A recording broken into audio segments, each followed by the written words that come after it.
Selamat siang untuk kita semuanya. Kembali lagi saya akan memberikan video pembelajaran yang terkait dengan fisika tentunya. Bertemu dengan saya kembali. Kali ini topik yang saya akan ajarkan yaitu tentang mekanika ya. Jadi mekanika ini nanti ada beberapa kali pertemuan ya. Dan pada kesempatan ini saya akan memaparkan apa yang dipelajari di mekanika yang pertama ini. Yang pertama nanti itu kita belajar tentang vektor, kemudian gerak lurus ya. Dan apa saja yang termasuk dengan gerak lurus nanti akan saya terangkan pada pertemuan kali ini. Baik, yang pertama itu adalah vektor. Jadi kalau berbicara masalah vektor itu adalah suatu besaran yang memiliki besar dan arah. Lawannya nanti ini adalah besaran skalar, dia hanya memiliki besar saja tapi tidak memiliki arah ya. Itu skalar namanya. Nah, kali ini berbicara tentang vektor ya. Jadi kalau sebuah vektor ditampilkan ada dua buah vektor misalkan ya. Jadi kalau saya buatkan di sini misalnya di sini ada vektor A, lalu ada vektor B gitu. Ya. Jadi ini sebagai ujung vektor, ini pangkal vektor ya. Selagi ini sebagai ujung vektor, ini sebagai pangkal dari sebuah vektor. Nah, dalam hal ini nanti ada yang disebut dengan penjumlahan dua buah vektor ya. Jadi kalau ada vektor A dan B, dalam hal ini F1 dan F2, nanti membentuk sudut ya, membentuk sudut. Jadi kalau misalnya ini vektor A, lalu terhadap vektor B seperti ini membentuk sudut sebesar alfa atau theta atau sudut apa saja. Maka besar penjumlahan dua buah vektor itu dinyatakan dengan F1 ditambah F2 itu sama dengan F1 pangkat 2 tambah F2 pangkat 2 tambah 2F1 kali F2. Lantas ini kita kalikan dengan kosinus theta. Nah, jadi ada juga kalau nanti dibuatkan dalam bentuk selisih ya, selisih vektor. Jadi tinggal digantikan saja, ini ganti jadi negatif, ini gantikan menjadi negatif ya. Nah, itu untuk penjumlahan dua buah vektor. Nah, yang berikutnya lagi adalah perkalian vektor ya. Jadi kalau perkalian vektor itu ada dua, yaitu perkalian titik dan perkalian silang. Kalau perkalian silang itu sering disebut dengan cross ya. Jadi kalau perkalian cross dua buah vektor, oke. Jadi vektor A dan B atau vektor F1 dan F2 dikalikan silang begitu, maka nanti F1 vektor kalikan F2 vektor kalikan dengan sinus theta. Jadi dia menggunakan sinus ya. Kalau dia perkalian titik atau perkalian dot dua buah vektor, maka F1 dot F2 itu sama dengan F1 dikalikan dengan F2 kalikan dengan kosinus theta. Nah, untuk perkalian titik dan juga perkalian silang, jadi di sini saya buatkan atau saya sajikan dalam bentuk vektor I dan juga vektor J, satu lagi vektor K. Ini vektor I adalah vektor pada sumbu X kalau dia J, vektor pada sumbu Y kalau dia K, vektor pada sumbu Z. Jadi tiga dimensi begitu ya, tiga dimensi X, Y dan juga Z. Nah, kalau nanti perkalian titik atau perkalian dot, I dot I itu sama dengan J dot J sama dengan K dot K.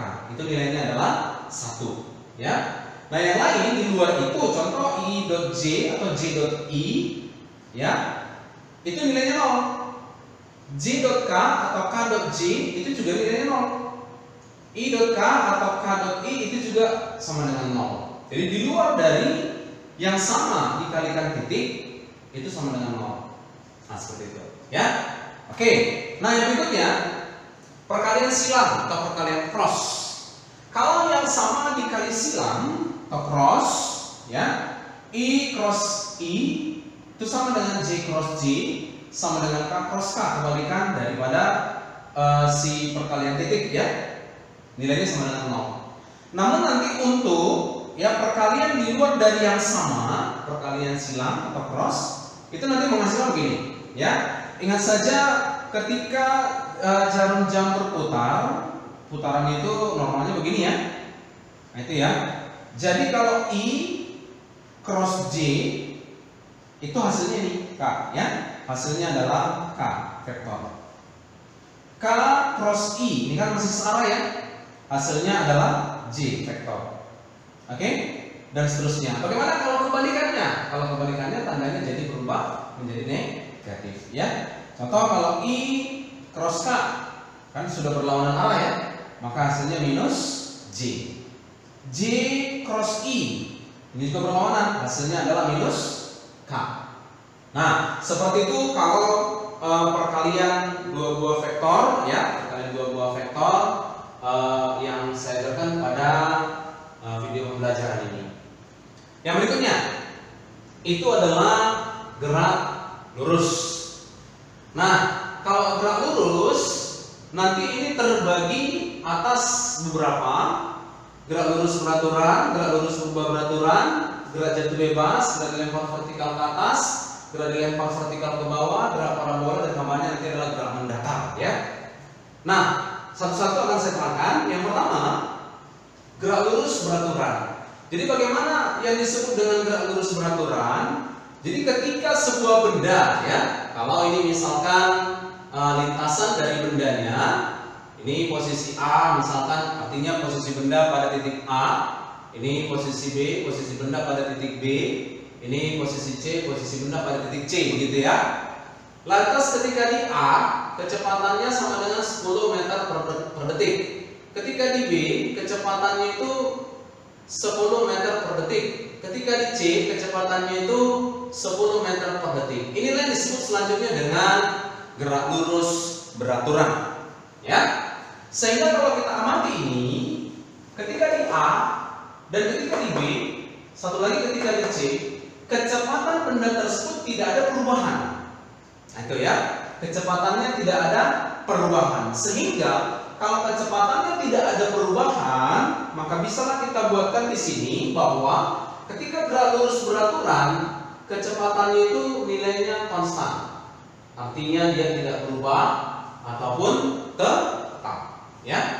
Lalu kalau kecepatannya yang konstan, oke, kecepatannya yang konstan, maka dengan demikian nanti percepatannya itu nilainya sama dengan 0, ya. Jadi dia tidak memiliki percepatan karena percepatan itu adalah perubahan kecepatan terhadap selang waktu, ya. Jadi kecepatannya tidak ada berubah. Kalau tidak ada berubah kan hasilnya 0. 0 mau dibagi berapapun itu hasilnya 0. Itu sebabnya percepatannya sama dengan 0. Sekiranya bisa dipahami ya. Nah, berikutnya kita sajikan dalam bentuk grafik ya. Grafik yang pertama antara kecepatan dengan selang waktu atau waktunya. Mau berapa besar pun waktunya, ya, kecepatannya ini tidak berubah, sama terus. Nah, bisa juga nanti dia untuk mencari jaraknya kita pakai metode luas dari grafik, ya. Nah, kalau disajikan antara jarak dan waktu, ya, itu nanti grafiknya seperti ini, ya, miring dia ya, sehingga membentuk sudut alfa terhadap t. Atau jika ditanya V-nya, kecepatan maksudnya, itu sama dengan tangent alfa. Itu kalau grafik jarak terhadap waktunya. Nah, dirumuskan nanti bahwa ya nilai daripada jarak, ya, jarak itu sama dengan kecepatan dikalikan dengan waktu. Ya, jadi perlu hati-hati juga untuk mengerjakannya nanti ketika salah satunya dalam satuan meter, misalnya di sini meter, ya, ini kilometer per jam, maka ini kita rubah ke dari kilometer per jam menjadi meter per detik, ya, atau sebaliknya. Nah, jadi itu untuk gerak lurus beraturan. Yang kedua, gerak lurus berubah beraturan. Artinya kalau gerak lurus berubah beraturan, ketika di A misalnya ya, misalnya di A itu 10, lantas di B-nya menjadi 20, di C itu menjadi 30. Nah, dengan demikian ketika di A, di B, dan di C terjadi perubahan kecepatan. Lalu kalau kita perhatikan kecepatannya ini berubahnya Teratur atau tidak? Teratur ya. Dari sini kemari 10, dari sini kemari 10. Berarti mengalami kenaikan sebesar 10. Maka lebih lanjut ini disebut dengan GLBB. Gerak lurus berubah secara teratur atau beraturan. Sehingga bisa saya buatkan di sini bahwa kalau GLBB kecepatannya itu dia berubah. Perubahannya itu secara teratur, ingat ya. Perubahannya secara teratur. Lalu percepatannya itu nanti boleh konstan atau tidak sama dengan 0, ya. Jadi dia memiliki yang namanya percepatan. Ketika kita naik sepeda motor atau membawa mobil dan kita gas misalnya, maka mobil itu akan mengalami percepatan. Namun ketika kita rem, dia akan mengalami perlambatan. Peristiwa itu bisa kita sajikan dalam bentuk grafik. Ya. Jadi ketika kecepatannya meningkat dalam selang waktu tertentu, ya. Dia kecepatannya naik lalu dihubungkan.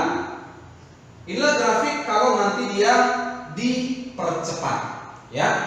Grafik kalau bendanya dipercepat. Jadi A-nya ini bernilai positif. Kebalikannya, kalau kita rem lama-lama dia akan pelan-pelan dan akhirnya dia berhenti. Maka pada saat itulah dia mengalami yang disebut dengan perlambatan. Ya. Jadi ini grafik antara kecepatan terhadap waktu mengalami percepatan, kecepatan terhadap waktu mengalami perlambatan. Nah, kalau jarak dan waktu dia mengalami percepatan, grafiknya seperti ini, ya. Kalau jarak dan waktu mengalami perlambatan, grafiknya seperti ini, ya. Dan sama halnya dengan GLB tadi, jika grafik V dan T dihubungkan, bisa dicari langsung saja jaraknya sama dengan luas daripada grafiknya. Nah itu, ya. Nah, kira-kira apa rumus ataupun formula yang harus diingat kalau nanti gerak lurus berubah beraturan? Gerak lurus berubah beraturan, nanti rumus dasarnya ini. Jadi ini harus diingat ya. Ini nanti pemanfaatannya ini pada saat gerak jatuh bebas, gerak lebar vertikal ke atas, gerak lebar vertikal ke bawah, gerak parabola. Ya. Jadi ini harus sudah tahu ya. VT sama dengan V0 tambah AT, S sama dengan V0T tambah setengah AT kuadrat, VT kuadrat sama dengan V0 kuadrat tambah 2AS. Nah, ini yang tiga ini harus diingat. Jadi ketika dia mengalami percepatan, maka nilainya positif. Ketika mengalami perlambatan, nilainya ini negatif. Itu, ya. VT itu adalah kecepatan akhirnya. V0 itu kecepatan awal atau mula-mula. A itu adalah percepatan. T itu adalah waktu. S itu panjang lintasan ataupun jarak yang ditempuh.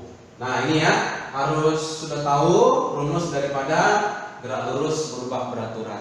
Nah, seperti itu. Nah, berikutnya aplikasi daripada gerak lurus berubah beraturan itu nanti yang pertama adalah gerak jatuh bebas. Kalau gerak jatuh bebas, ya, nanti yang perlu kalian ingat ketika sebuah benda dijatuhkan dari ketinggian tertentu, ya, saya mengajarkan di sini tidak perlu menghafalkan ya. Ketika dia dijatuhkan dari ketinggian tertentu, maka panjang lintasannya adalah, misalnya begini ya, saya jatuhkan sepeda lilit kemari, maka panjang lintasannya ini adalah tinggi. Sementara kalau tadi gerak lurus berubah beraturan, panjang lintasannya ini. Dengan demikian bisalah kita ganti variabel dari S itu menjadi tinggi ataupun H. Lalu ketika saya jatuhkan ini, mula-mula benda ini pasti dalam keadaan diam. Maka kalau begitu kecepatan awalnya atau V0-nya sama dengan 0. Lalu lintasannya itu searah dengan gravitasi bumi. Sehingga nilai A itu sama dengan positif G ataupun sama dengan G. Seperti itu ya. Lantas rumus-rumusnya apa saja? Rumus-rumusnya apa saja? Nah, yang perlu kalian ketahui di sini, sebenarnya saya ulang, ini saja kalian sudah tahu, ini semua bakalan tahu. Jadi konsep dasarnya adalah ini. Atau rumus dasarnya adalah ini. Ya. Baik. Sekarang begini, VT itu adalah kecepatan akhirnya, ya. kecepatan akhir. Ayo, sama dengan fenolnya di sini 0. A di sini adalah G. Berarti rumusnya VT sama dengan G kali T. Sudah? Kan nggak perlu dihafal rumus ini. Sudah? Yang kedua, S ini jarak. Jaraknya tadi kan sudah saya bilangkan, itu sama dengan tinggi. Berarti H sama dengan ini 0 kali T, 0 ya. Setengah AT kuadrat. A-nya sama dengan G. Berarti menjadi setengah GT kuadrat. Satu lagi, VT kuadrat. Saya tulis di sini VT kuadrat ya. Itu sama dengan V0 kuadrat. 0 kuadrat itu 0. 2AS. A-nya sama dengan G, S-nya tadi sama dengan H. Berarti 2GH. Seperti itu. Lalu kalau kita hilangkan kuadratnya ini, maka ini menjadi A.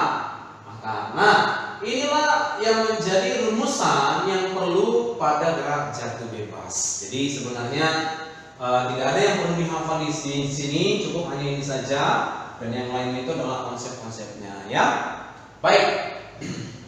Berikutnya, gerak dilempar vertikal ke atas. Jadi kalau saya lemparkan benda ini ke atas, maka dia perlu yang namanya kecepatan. Sehingga catatan yang harus kalian ingatkan di sini adalah fenolnya itu tidak sama dengan 0, ya. Lalu ketika dia ke atas, tentu ini akan semakin lambat, sehingga percepatannya itu sama dengan minus dari G, karena berlawanan dengan arah gravitasinya, ya. Baik, sehingga tinggal tuliskan saja rumus ini, pindahkan ke sini. Oke, baik, saya buat ya. Sehingga nanti yang pertama VT itu sama dengan, kita ikuti saja ini, fenol, lalu tambah A-nya sama dengan minus G, gitu ya. Berarti menjadi minus G kali T, gitu. Itu satu ya. Yang kedua, S-nya ganti jadi H. H sama dengan fenol T.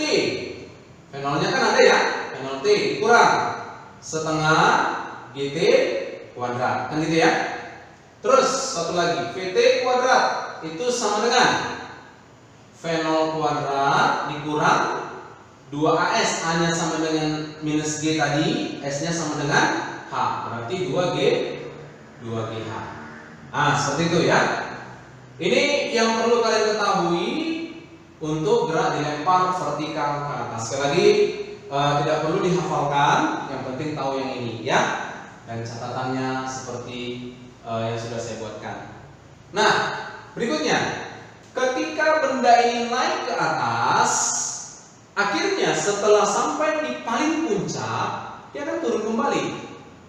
Ya, maka ketika dia mencapai titik puncaknya atau paling tinggi, ya, terjadi di ketinggian maksimum, yang harus kalian ingatkan, dia nanti berhenti sebentar, lalu turun lagi, ya. Walaupun hanya itu beberapa detik saja, ya. Maka nanti di sini VT-nya sama dengan 0. Itu ketika dia mencapai tinggi maksimum. Maka kalau VT-nya sama dengan 0, coba kalau kita masukkan ke sini, 0 sama dengan, ya, 0 sama dengan fenol kurang G kali T. Sehingga kalau saya pindah ini, GT berarti adalah fenol. Kalau begitu, T sama dengan fenol per G. Nah, inilah sebenarnya waktu yang dibutuhkan ketika dia mencapai tinggi maksimum. Ya, waktu ketika dia mencapai tinggi maksimum. Nah, ketika dia naik dan juga turun, itu waktunya sama. Ya, maka waktu naik dan turun ini sering disebut dengan waktunya berada di udara. Jadi ketika dia berada di udara, waktunya itu adalah 2 kali, karena naik sama dengan turun, 2 kali fenol per G, seperti itu. Ya, baik. Nah, terus kalau kita jabarkan ini 0 kuadrat, ya. Ini warnanya beda saya buat ya. 0 kuadrat sama dengan fenol kuadrat dikurang 2G kali H. Sehingga kalau saya pindah 2GH itu sama dengan V0 kuadrat. Maka kalau begitu mencari tinggi maksimumnya, tinggi maksimum ini ya, itu sama dengan V0 kuadrat per 2G. Inilah untuk mencari tinggi maksimum ketika gerak dilempar vertikal ke atas. Jadi saya ulangi sekali lagi, tidak ada yang perlu dihafal untuk ini, cukup hanya ini saja. Ya, nah, itu dia untuk gerak dilempar vertikal ke atas. Nah, yang berikutnya adalah gerak dilempar vertikal ke bawah. Ini tentu berkebalikan dengan gerak dilempar vertikal ke atas ya. Tapi bukan berarti bahwa kalau dia ke bawah sudah pasti mengikuti gerak jatuhnya, pasti tidak ya. Kalau dilempar vertikal ke bawah, itu nanti dia memiliki kecepatan. Jadi V0-nya itu tidak sama dengan 0. Lalu percepatannya searah dengan gravitasi, jadi nilainya positif G ya. Baik. Sehingga bagaimana rumus-rumusnya? Nah, rumus-rumusnya tinggal pindahkan saja ini ke sini. Ganti tanda negatifnya menjadi positif. Ya, saya tuliskan sini. Maka Vt sama dengan V0 tambah Gt. H sama dengan V0T tambah setengah Gt kuadrat.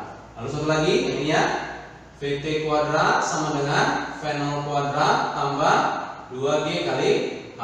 Nah inilah nanti yang menjadi rumusan gerak dilempar vertikal ke bawah ya.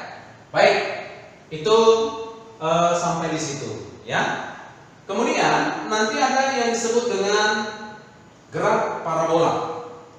Ya, ini sudah lebih lumayan lagi ya penerapannya. Namun tetap lagi-lagi konsepnya itu dari sini dasarnya. Kalau ini sudah tahu dan ini sudah tahu, ini pasti sudah tahu. Ya, yang penting tahu konsepnya saja. Begini. Ketika sebuah benda, ya, benda tersebut ditendang atau kita sebut saja lah misalnya sebutir peluru yang ditembakkan dari sebuah senapan ya, sebutir peluru yang ditembakkan dari sebuah senapan. Lantas peluru tersebut bergerak ya mengikuti lintasan parabola seperti ini. Ini lintasan parabola namanya ya. Jadi mula-mula peluru tersebut ditembakkan dengan kecepatan sebesar V0. Ini ya. Saya buatkan kecepatannya adalah V0. Antara kecepatan awal terhadap bidang mendatarnya ini membentuk sudut, kita sebut saja adalah alfa ya, atau theta atau apa saja boleh sudutnya, yang penting dia menyatakan sudut.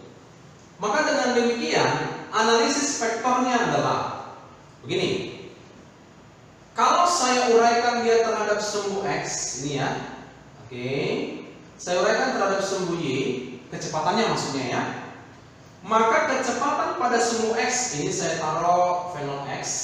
Kecepatan pada sumbu y ini saya buat V0 y. Kalau yang diambil oleh sudut itu nanti menggunakan cos kan gitu ya.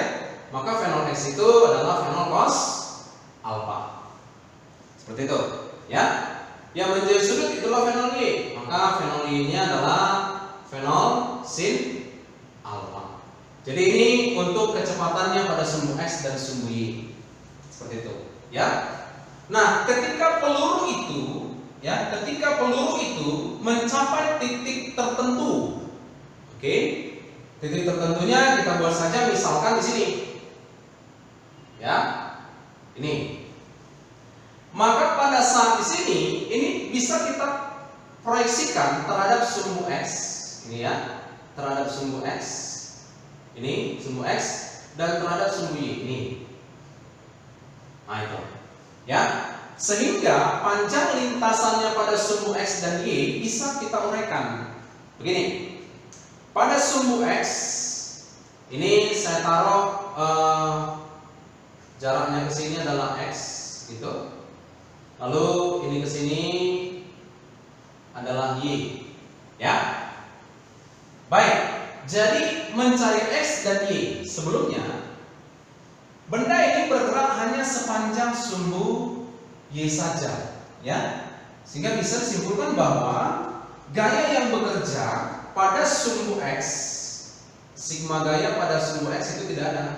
maka sama dengan 0. Kalau pada sumbu X, di sini bisa kita simpulkan langsung bahwa pada sumbu X itu yang berlaku adalah GL B, gerak lurus beraturan. Pada sumbu Y, ya ini dia yang penting juga ya. Pada sumbu Y yang berlaku adalah GL B, BD. Karena dia bergerak lurus berubah beraturan. Ya, baik. Nah sekarang kalau ditanyakan pada sumbu X apa saja rumusnya, kita pindahkan saja. Rumus dari jarak X itu jarak GLB ya, S sama dengan V kali T, sehingga bisa saya tuliskan di sini X sama dengan, jadi S-nya kita ganti dengan X ya, X sama dengan V kali T. Pada sumbu X itu berarti yang kita pakai adalah fenol X, sehingga nilai X itu sama dengan fenol X itu sama dengan fenol cos alfa. Maka fenol kali cos alfa lantas kita kalikan lagi dengan T. Nah itu yang menjadi rumusan ya, ataupun nilai daripada si X ya, fenol cos alfa kali T, seperti itu.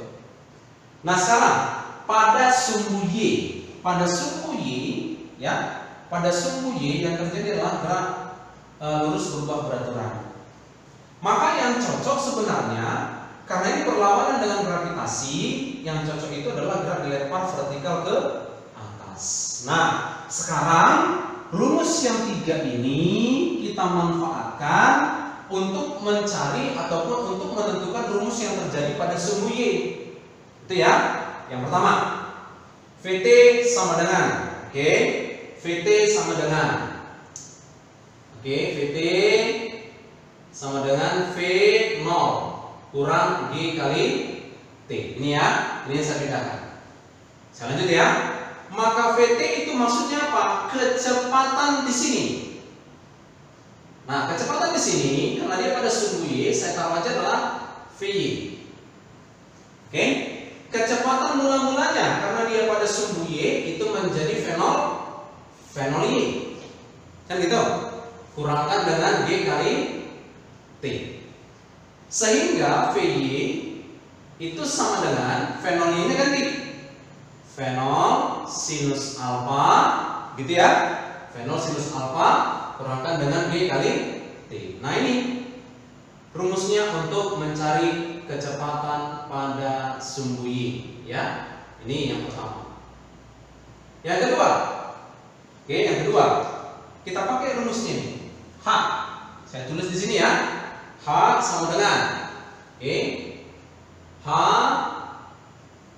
sama dengan fenol T kurang setengah GT kuadrat. Tinggi yang kita tentukan tadi di titik ini, kan gitu. Maka tingginya dari sini kemari yaitu si Y. Udah, tinggal kita ganti Y. Lalu fenolnya ini adalah fenol Y, kan begitu. Sama halnya dengan tadi kita ganti fenol Y itu adalah fenol sin alfa kurang setengah GT kuadrat. Sudah dapat 2 rumus, ya kan? Nah, ini untuk mencari tingginya si Y. Sehingga kalau muncul soal ditanya koordinatnya, tinggal masukkan nilai X-nya ini rumusnya, nilai Y-nya ini rumusnya. Nah, gitu, ya. Dan ini kan tadi seperti saya bilang tadi tidak perlu dihafal, yang penting tahu rumus dasarnya saja. Oke? Baik, itu untuk Y-nya. Dan yang ketiga, satu lagi ya, yang ketiga, bahwa VT, oke, VT kuadrat itu sama dengan fenol kuadrat kurang 2G dikalikan dengan H. VT tadi kita ganti dengan VY, makanya bisa kita tuliskan VY kuadrat sama dengan fenol tadi kita ganti dengan fenol Y. Fenol Y itu ini, fenol sin alfa. Lalu dikuadratkan. Kalau dikuadratkan menjadi fenol kuadrat ya, sinus kuadrat alfa kurangkan dengan 2G kali Y tingginya ya. Oke. Nah, itu rumus daripada gerak parabola ya. Oke. Seperti itu. Nah, perlu saya ingatkan bahwa kalau kita ambil beberapa titik misalnya ya, di ini titik A, lalu ini titik B misalnya ya, yang ini titik B, lalu paling puncak ini kita buatkan sebagai titik C, lalu dia turun ke bawah, ini kita ambil misalnya titik D dan seterusnya ya, ini titik E. Ingat, mau dimanapun posisi bendanya, saya ulang, mau dimanapun posisi bendanya, mau di A, di B, di C, di D, di E, oke, sepanjang lintasan, kecepatan pada sumbu X-nya tidak berubah. Ya, kecepatan pada sumbu X. Jadi di A, saya buat sini adalah Vx. Di B, sama ya, Vx. Mau di tinggi maksimum pun dia kecepatannya sama. Ini Vx. Turun dia begitu juga. Ini Vx-nya. Ya, yang ini Vx-nya. Seperti itu. Jadi kecepatannya pada sumbu X itu sama. Loh, kok bisa? Karena sepanjang sumbu X, resultan gayanya tidak ada. Dan sepanjang sumbu X yang terjadi adalah gerak lurus beraturan. Gerak lurus beraturan kecepatannya sama dengan konstan. Itu dia konsepnya ya. Jadi pada setiap titik kecepatannya pada sumbu X itu sama dengan sama ya. Jadi dia konstan ya kecepatannya.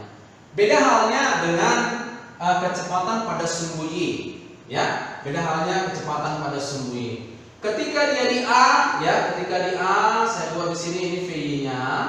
Lalu ketika sampai di B dia makin berkurang ya. Lalu ketika di titik C VY-nya itu sama dengan 0. Lalu turun dia ke bawah. Ini makin bertambah VY-nya. Lama-lama dia makin membesar atau makin besar ya VY-nya dan seterusnya. Ya.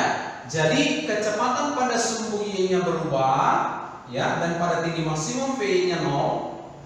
Lalu kecepatan pada sumbu X di setiap titiknya itu sama. Ya, sama-sama apa? Ya ini, sama-sama V0 cos alfa. Ya. Nah, itu untuk analisis daripada gerak parabola. Nah, sekarang yang perlu lagi ya kalian pahami adalah ketika dia mencapai tinggi maksimum. Ini ya, tinggi maksimum. Ini saya buat sebagai tinggi maksimum. Oke, ketika dia mencapai tinggi maksimum, catatan yang harus kita ingatkan nanti atau yang harus kalian ingat bahwa nanti yang disebut dengan VY itu harus 0, ya kan? Lalu Vx, kecepatan pada sumbu X itu sama dengan apa? Sama dengan ini, V0 cos alfa, karena dia nilainya adalah konstan. Sehingga untuk mencapai tinggi maksimum V-nya 0. Kalau kita masukkan ke sini ya. Oke. Berarti 0 sama dengan ya V0 sinus alfa dikurangkan dengan GT. Yang gitu kan? Sehingga kalau V0 sinus alfa dikurang GT itu sama dengan 0, maka kalau begitu G kali T itu tidak lain adalah V0 sin alfa. Atau T sama dengan V0 sinus alfa bagikan dengan G. Seperti itu, ya. Inilah waktunya ketika dia mencapai tinggi maksimum. Ya. Ini mirip dengan yang ini tadi ya. Oke, mirip dengan itu ya. Cuma di sini ada pakai sinus alfa. Itu untuk waktunya mencapai tinggi maksimum. Waktunya naik itu sama dengan waktunya turun. Oke? Waktunya naik itu sama dengan waktunya turun. Berarti waktunya berada di udara itu 2 kalinya. Seperti itu ya, 2 kalinya.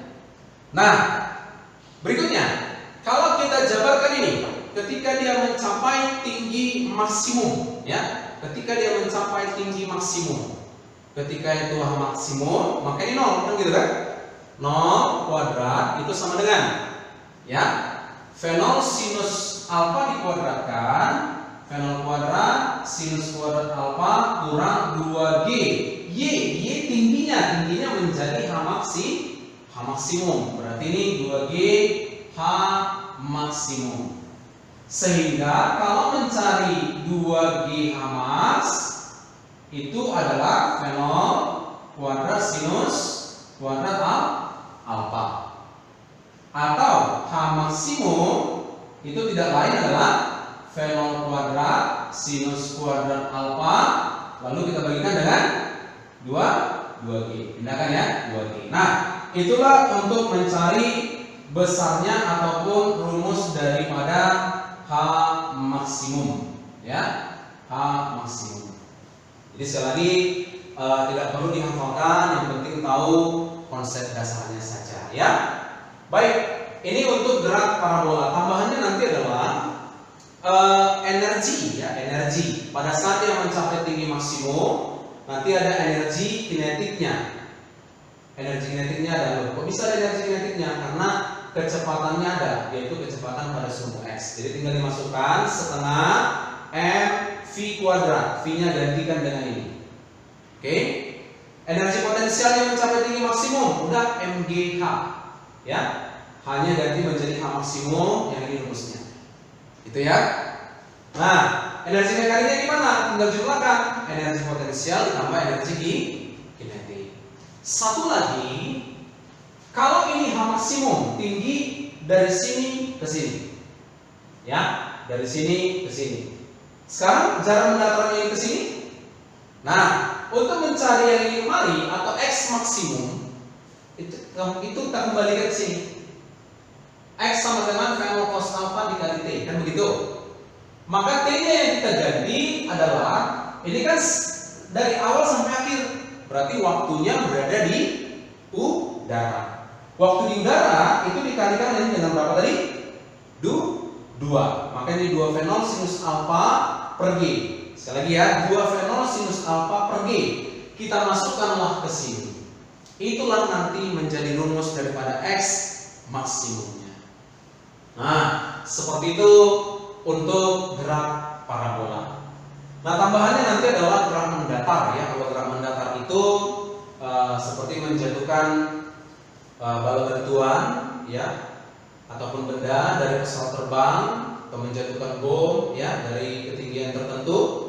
Maka lintasannya itu nanti tidak datar seperti ini, ya, tapi dia membentuk gerak mendatar, ya, mirip dengan gerak parabola, ya. Jadi nanti menggunakan analisis kecepatannya pada sumbu x itu sama dengan V0, lalu pada sumbu y-nya kita pakai analisis dari gerak jatuh bebas. Nah, gitu, ya. Oke, itu yang perlu saya sampaikan pada video pembelajaran ini kepada kalian semuanya. Jadi nanti sudah bisalah dikerjakan soal-soal yang terkait dengan mekanika yang pertama ini, yaitu analisis tentang vektor, kemudian analisis gerak lurus sampai nanti ke gerak mendatar ataupun gerak parabola. Demikian yang bisa saya sampaikan kepada kita semuanya. Semoga video pembelajaran ini dapat bermanfaat, ya. Dan terima kasih. Selamat siang dan tetap semangat.